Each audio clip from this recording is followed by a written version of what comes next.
एक कमरा था। वो कमरा हमेशा बंद रहता था। लोग कहते थे कि उस कमरे में कुछ अजीब है। घर के मालिक, एक बूढ़े आदमी, ने कभी किसी को उस कमरे में जाने की इजाजत नहीं दी। एक दिन बूढ़ा आदमी बीमार पड़ गया और उसकी मौत हो गई। उसके बाद उसके घर को बेच दिया गया। नया मालिक एक युवा लेखक था जो रहस्यमयी चीजों में बहुत रुचि रखता था। लेखक ने उस बंद कमरे को खोलने का फैसला किया। उसे लगता था कि उस कमरे में कोई बड़ा राज छिपा हुआ है। उसने चाबी ढूंढी और कमरे का दरवाजा खोला। कमरे के अंदर धूल जमी हुई थी और एक अजीब सी बदबू आ रही थी। कमरे के बीच में एक बड़ी सी अलमारी थी। लेखक ने अलमारी खोली तो उसमें एक पुरानी डायरी मिली। लेखक ने डायरी पढ़नी शुरू की। डायरी में बूढ़े आदमी ने लिखा था कि उसने अपनी जिंदगी में एक बहुत बड़ी गलती की है। उसने एक ऐसे काम को अंजाम दिया था जिसके लिए उसे अब पछतावा हो रहा था। डायरी पढ़ते पढ़ते लेखक को अचानक एक आवाज सुनाई दी।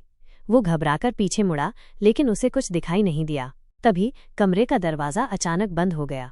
लेखक ने दरवाजा खोलने की कोशिश की, लेकिन दरवाजा नहीं खुला। लेखक बहुत डर गया। उसे लगा कि वो कमरे में फंस गया है। वो कमरे में इधर उधर घूमने लगा, लेकिन उसे कोई रास्ता नहीं मिला। तभी उसे दीवार पर एक तस्वीर दिखाई दी। तस्वीर में एक आदमी और एक औरत थे। आदमी बूढ़े आदमी जैसा लग रहा था। लेखक ने तस्वीर को ध्यान से देखा। तभी उसे तस्वीर में कुछ अजीब सा लगा। तस्वीर में आदमी की आंखें चमक रही थीं। लेखक बहुत डर गया। उसे लगा कि तस्वीर में कोई जिंदा है। तभी कमरे का दरवाजा धीरे धीरे खुलने लगा। लेखक ने देखा कि दरवाजे के बाहर कोई नहीं था। लेखक धीरे धीरे दरवाजे से बाहर निकला। जब वो कमरे से बाहर निकला तो उसने देखा कि पूरा घर अंधेरा हो गया था। लेखक बहुत डर गया। उसे लगा कि वो कभी घर से बाहर नहीं जा पाएगा। तभी उसे एक आवाज सुनाई दी। आवाज कह रही थी, तुम कभी इस घर से बाहर नहीं जा पाओगे।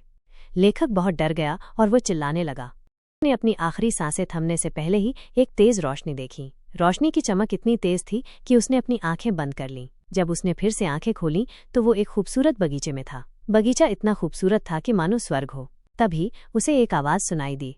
आवाज कह रही थी, तुम सुरक्षित हो। लेखक ने चारों ओर देखा, लेकिन उसे कोई नहीं दिखाई दिया। तभी एक परी उसके सामने प्रकट हुई। परी ने कहा, मैं इस बगीचे की रानी हूँ। मैंने तुम्हें यहाँ बुलाया है। लेखक ने परी से पूछा, मैं यहाँ कैसे आया? परी ने कहा, तुम उस बंगले में जो कुछ भी देखा वो सच था। उस बंगले में एक शाप था। जो कोई भी उस कमरे में जाता वो उस शाप में फंस जाता। लेखक ने पूछा, फिर मैं यहाँ कैसे आया? परी ने कहा, तुम्हारी हिम्मत और जिज्ञासा ने तुम्हें यहाँ पहुँचाया। तुमने उस शाप को तोड़ दिया है। लेखक ने परी से पूछा, मैं अब क्या करूँ? परी ने कहा, तुम इस बगीचे में रह सकते हो, या अगर तुम चाहो तो अपने घर वापस जा सकते हो। लेखक ने सोचा और फिर कहा, मैं अपने घर वापस जाना चाहता हूँ। परी मुस्कुराई और बोली, ठीक है। अगले ही पल लेखक खुद को अपने घर में पाया। वो बिस्तर पर लेटा हुआ था। लेखक को लगा कि ये सब एक सपना था, लेकिन उसे पता था कि ये सपना नहीं था। लेखक ने उस दिन के बाद से कभी भी उस बंगले के बारे में नहीं सोचा, लेकिन उसे हमेशा याद रहता था कि उस बंगले में जो कुछ भी हुआ था वो सच था। अपने घर लौटा था, लेकिन उसकी जिंदगी पहले जैसी नहीं रही। उसे रात रात भर बुरे सपने आते थे। वो उस अंधेरे कमरे और उस डरावनी परी के बारे में सोच सोचकर परेशान रहता था। उसने डॉक्टर से भी मिलने की कोशिश की, लेकिन डॉक्टर कुछ समझ नहीं पाया। एक दिन लेखक को पुस्तकालय में एक पुरानी किताब मिली। उस किताब में उस बंगले के बारे में लिखा हुआ था। किताब के मुताबिक उस बंगले में एक खजाना छिपा हुआ था। जो कोई भी उस खजाने को ढूंढ लेता वो बहुत अमीर बन जाता, लेकिन खजाने के साथ एक शाप भी जुड़ा हुआ था। जो कोई भी खजाने को छूता वो हमेशा के लिए उस बंगले में फंस जाता। लेखक को लगा कि उसे उस खजाने को ढूंढना चाहिए। शायद खजाने को ढूंढने से वो उस शाप से मुक्त हो जाए। लेखक ने उस बंगले में जाने का फैसला किया। वो रात के अंधेरे में बंगले गया और उस कमरे में पहुंच गया जहां उसने डायरी पाई थी। कमरे में सब कुछ वैसा ही था जैसा पहले था। लेखक ने डायरी निकाली और उसे पढ़ने लगा। डायरी में लिखा था कि खजाना कमरे की दीवार में छिपा हुआ है। लेखक ने दीवार को ध्यान से देखा, लेकिन उसे कुछ दिखाई नहीं दिया। तभी उसे दीवार पर एक छोटा सा निशान दिखाई दिया। लेखक ने निशान को छुआ और दीवार हट गई। दीवार के पीछे एक छोटा सा कमरा था। कमरे में एक बड़ा सा संदूक रखा हुआ था।